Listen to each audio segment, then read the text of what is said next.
What are you doing? I'm gonna go look for her. With a gun?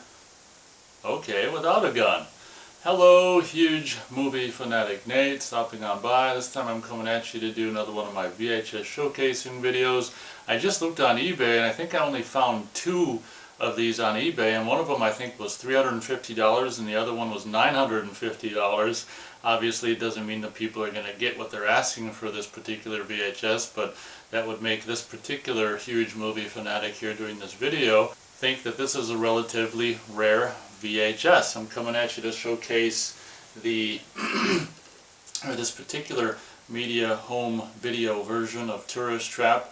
I think there's actually an older VHS than this one as well that was really going for a lot of money on eBay, but this is probably, I would imagine, maybe the second version of the media home video release of Tourist Trap, a movie that I absolutely hold in a very, very high regard. And I've always said for the past several years that, in my opinion, it might be the best movie that Charlie Band has his name attached to. It's really, really a great movie, and it's really too bad that he's like the owner of it and we can't get like an amazing Blu-ray version of it. Like I think this movie is actually seriously a candidate for like a Criterion release. There's been so many movies that are so much worse that come out on Criterion.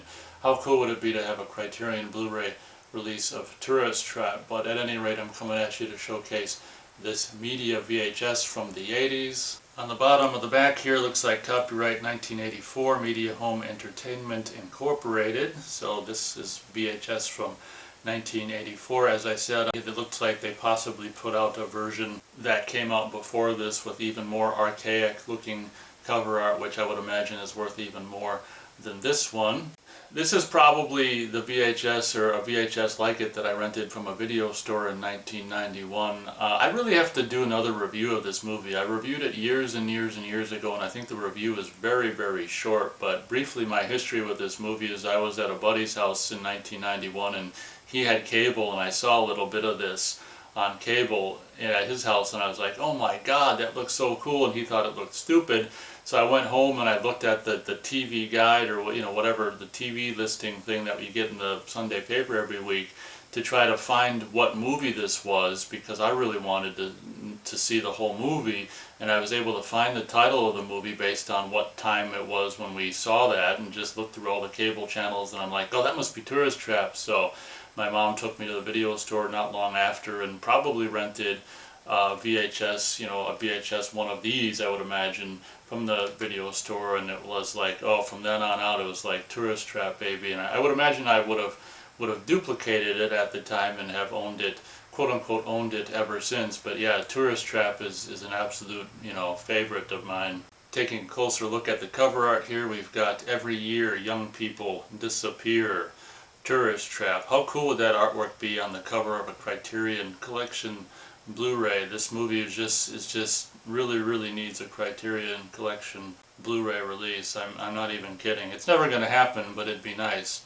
Panning down the artwork, this is the Beyond classic original poster art here, which is very reminiscent of Leatherface from Texas Chainsaw Massacre, the same guy who did the makeup and some of the production design and made the masks for Leatherface in the original Chainsaw, also did the production design, and I would imagine made the masks for Tourist Trap as well, and you can definitely see that there. Continuing to pan down the cover art, starring Chuck Connors, Tanya Roberts, and John Van Ness. Panning further down, we've got horror on one side, and a rating that doesn't really go with horror is PG. Media Home Entertainment Incorporated on the bottom of the front cover.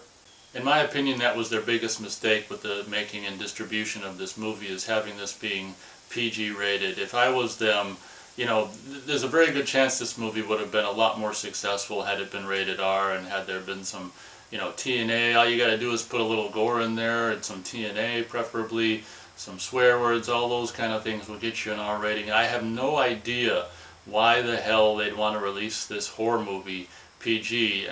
We'll never know if this movie would have been more successful upon original release if it had been rated R, but I would imagine it would have. Looking at the right spine on the top, we've got VHS M134 and Tourist Trap, horror, media. Looking at the left spine, that's interesting. It's like very similar, except the tourist trap is flipped upside down. That's kind of goofy, huh?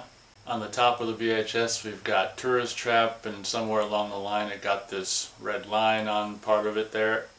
Oh yeah, and I should do this because it's one of these. This is the top, this is the right spine, and what?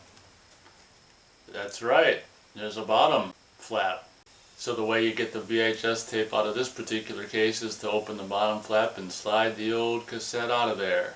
Looking at the back here, we've got tourist trap on the top, couple stills here, one with goofy old Chuck Connors and one of the living mannequins. Actually, they're really not alive, he just makes them come alive with his telepathy or whatever, and a very sexy ass shot of Tanya Roberts. I remember when I was 14 and first seeing this for the very first time, hoping that her little boobies were going to pop out of that halter top. Alas, that was not in the cards, as this movie is rated PG, but regardless of the rating, I was still hoping it would happen, and maybe the censors missed it.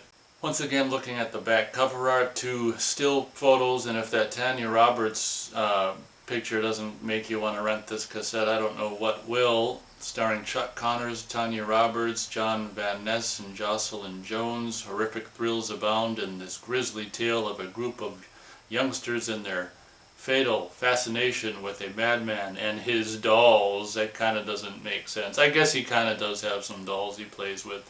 I'll let you pause and read the synopsis if you guys want to. Once again, on the back here, copyright 1984, Media Home Entertainment Incorporated, all rights reserved, printed in USA, Los Angeles, California, and the lovely early to mid 80s Media Home Entertainment Incorporated logo on the bottom. Oh wow, okay, now this is very interesting, pulling the tape out, because when I pulled the tape out, we see what is probably the original tape for the original release put in one of the newer boxes. This is probably what the very first VHS tape and the label on the tape looked like for the VHS release of Tourist Trap. So this label doesn't go with the cover art. I would imagine that at some point maybe they made a label that went with that second cover art at one point. This is really interesting. So we've got, this is the most archaic media VHS label I've ever seen or in person.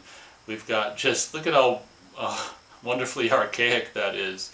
Media, Tourist Trap, color 85 minutes, and copyright information there. This is really interesting. Looking on the spine here, we've got a spine label. Imagine that. And it's interesting how this media logo is like upside down, kind of goofy there, and just a white label and Tourist Trap. This is almost so archaic. It's almost, a little bit on the boring side, I must admit. Hope you guys enjoyed this look at one of the early media VHS releases of what I would regard an amazing horror film, even though it's rated PG, by the name of Tourist Trap. Very interesting. I've rarely looked at the tape, and I didn't know I had one of those old archaic VHS tapes with the label, the old archaic label on it of this particular title. So that's interesting to see. Hope you guys enjoyed. Thanks a lot for watching this video, and as always, we'll catch you on the next one.